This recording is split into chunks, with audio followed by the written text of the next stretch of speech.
Matthew chapter 8 marks a transition from the teaching of Jesus to the demonstration of his authority through action. What was declared in words is now confirmed through power. The chapter unfolds with a series of encounters that reveal his authority over disease, distance, nature, and the spiritual realm. Each event shows that his power is not limited and his authority is absolute. The authority that astonished the crowds in Matthew chapter 7 is now displayed in visible and undeniable ways. The chapter begins with the healing of a leper. A man approaches Jesus saying, "Lord, if you are willing, you can make me clean." This statement shows both recognition of Christ's power and submission to his will. Leprosy was not only a physical disease, but also rendered a person ceremonially unclean, separating him from society and worship. Jesus responds by touching him and saying, "I am willing, be cleansed." Immediately the leprosy is removed. This act is significant. Jesus touches what is considered unclean, and instead of becoming defiled, he brings cleansing. This demonstrates that his holiness overcomes impurity rather than being affected by it. He then instructs the man to show himself to the priest and offer the gift commanded by Moses as a testimony. This reflects obedience to the law while revealing that the one who fulfills it has come.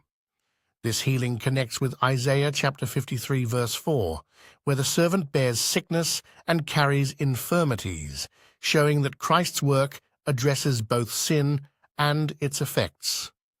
The next encounter involves a centurion, a Roman officer who approaches Jesus with a request for his servant, who is paralyzed and tormented.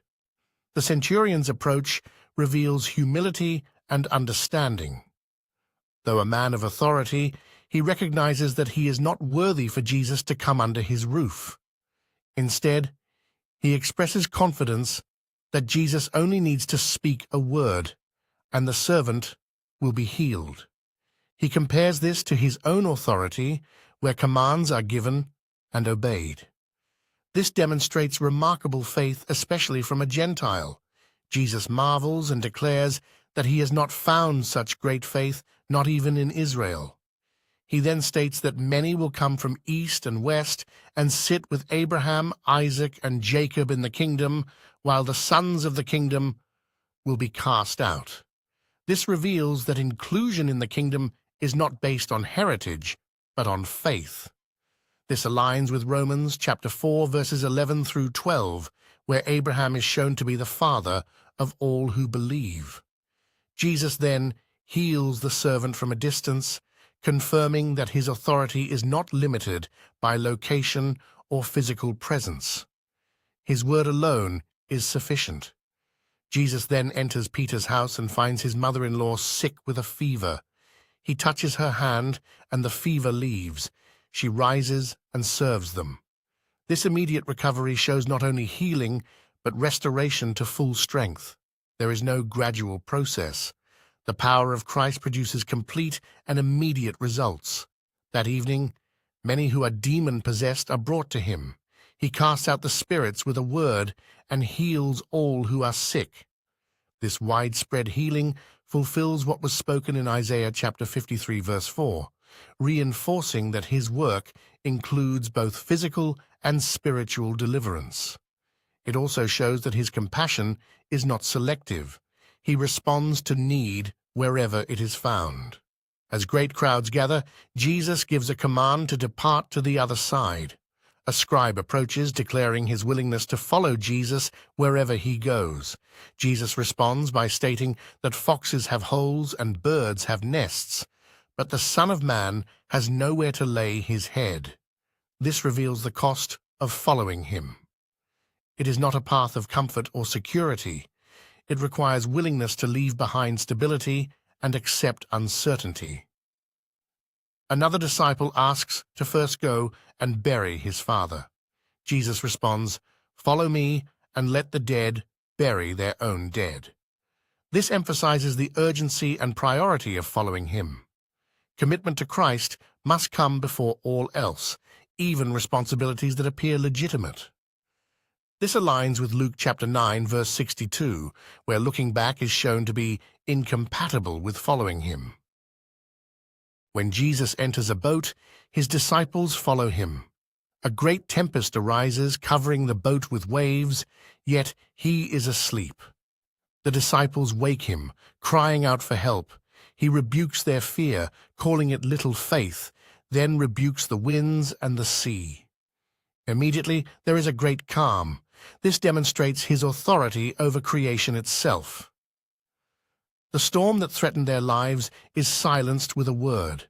The disciples marvel, asking what kind of man this is, that even the winds and the sea obey him. This aligns with Psalm chapter 107, verses 28 through 29, where the Lord calms the storm. What is attributed to God is now displayed in Christ, confirming his divine authority.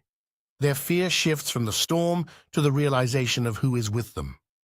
When they arrive in the region of the Gergesenes, they encounter two demon-possessed men coming from the tombs. These men are exceedingly fierce, making the area dangerous and isolating them from society. The demons within them recognize Jesus and cry out, asking if he has come to torment them before the time. This shows that the spiritual realm is fully aware of his authority and the certainty of future judgment. They acknowledge that their time is limited and that his authority over them is absolute. They request to be sent into a herd of swine, and he permits it. The demons enter the swine, and the herd runs violently into the sea and perishes. This event reveals his authority over demons and their complete submission to his command. It also shows the destructive nature of demonic influence. The herdsmen flee and report what has happened. The whole city comes out to meet Jesus, and instead of responding with faith, they plead with him to depart from their region. This response reveals the hardness of the human heart. Even in the presence of undeniable power and deliverance, there is rejection. They are more concerned with their loss than with the authority and presence of Christ. This reflects the truth seen in John chapter 1, verse 11, where he came to his own, and his own did not receive him. The presence of Christ exposes the priorities of the heart. Matthew chapter 8 presents a clear demonstration of who Jesus is. His authority extends over disease, distance, natural forces, and the spiritual realm. There is no limitation to his power. At the same time, the responses to him vary. Some approach with faith and receive healing and restoration. Others hear his call and hesitate because of personal priorities. Still others witness his power and reject him because of the cost. The chapter reveals that faith recognizes both the authority and the sufficiency of Christ. The leper submits to his will, the centurion trusts his word, and the disciples learn through experience. It also shows that following him requires sacrifice and priority. Comfort and delay cannot take precedence over obedience. Matthew chapter 8 forces the reader to confront the reality of Christ's authority. He is not merely a teacher, he commands disease, nature, and demons, and all respond immediately. The question is not whether he has authority, but whether that authority will be acknowledged and followed. The events recorded show that nothing stands outside his control and no situation is beyond his power. The same authority that heals, commands, and delivers also calls for submission. The response to him determines everything.